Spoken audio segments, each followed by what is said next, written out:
Labour's anti-Semitism row shows no signs of abating, with MPs pushing for a vote at tonight's parliamentary Labour Party meeting. They're demanding the party adopts the full internationally accepted list of examples of anti-Semitism.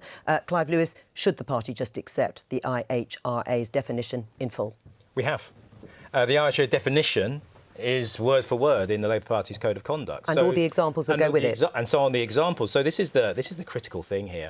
On the examples, we've got to apply as a political party with 500,000 members, many of whom are very passionate about international affairs. We've got to be able to have a Code of Conduct which allows us to be able to hold them to account if they overstep the line into anti-Semitism. Now, on all of the examples, 8 of the examples, we have actually gone further than the actual IHRA definition.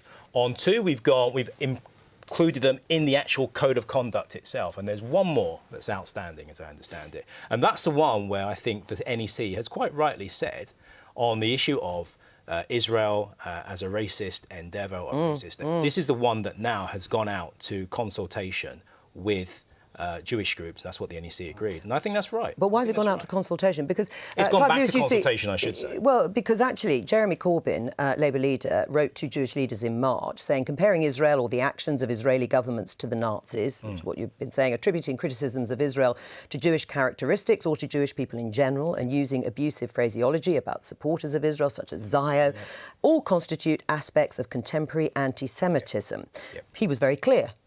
But when you look at the text of what the Labour Party or the NEC has decided to, as you would say, improve on the international definition, it says actually that Shami Chakrabarti recommended that Labour members should resist the use of Hitler, Nazi and Holocaust metaphors, distortions and comparisons in debates about Israel, Palestine in particular. In this sensitive area, such language carries a strong risk of being regarded as prejudicial or grossly detrimental to the party within clause 2.1.8. It doesn't say it's anti-Semitic. Why doesn't it say that, exactly as Jeremy Corbyn stated when he wrote to Labour leaders, that these constitute anti-Semitism? What Chakrabarti says is that people should just resist doing it. They should resist it because it might be detrimental to the party. So we're talking about quite dry legal text here. But why not just take it word for word? Because if you look at the title of the IHRA document, it's a working document. And so what the Labour Party has done is applied it to the Labour Party for something. So can I just finish my point? So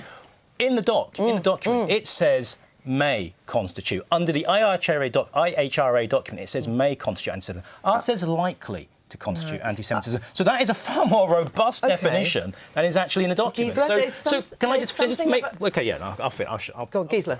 There's something about anti-Semitism which is different from other things in terms of their gravity and their importance, and the need for every generation not to forget.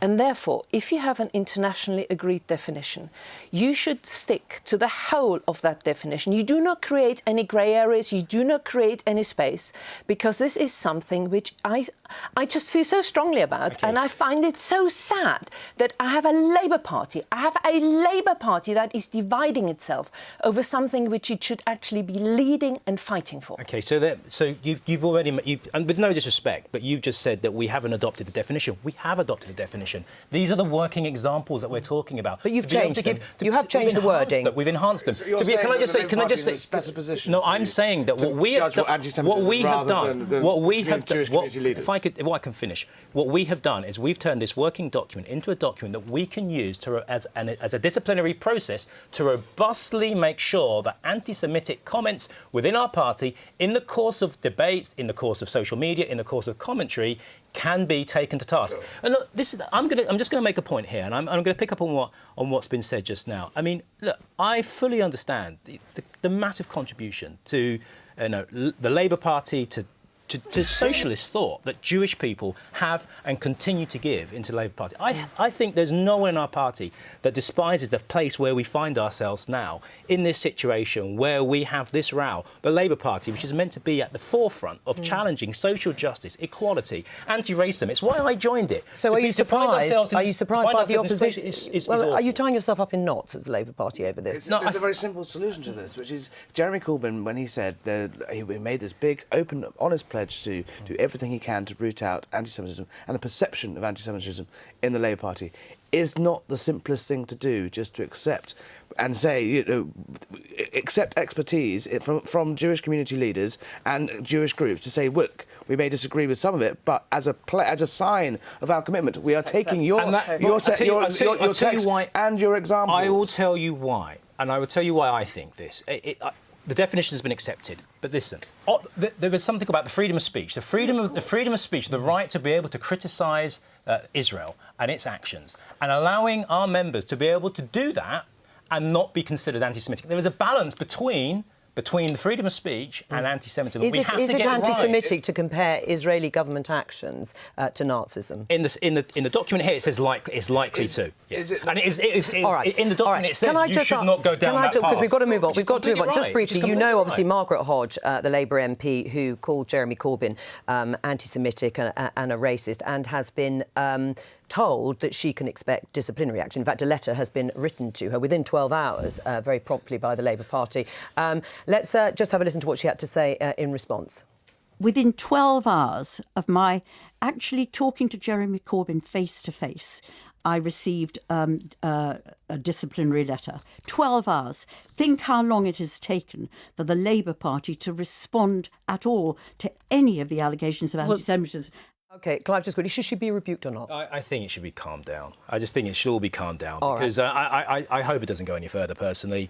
I personally think that this is not going to resolve the problem. What will resolve the problem are calm heads and a proper approach to dealing with this in a consultative manner. That's what's going to resolve this. All right, we've got to move on. Did you have something, Bernie? No, I just think it's just another example of how the Labour Party are making this hard for themselves. All right. It just seems every opportunity they do just to pick the wrong side on this. Well, let's have a look at another big story that's set to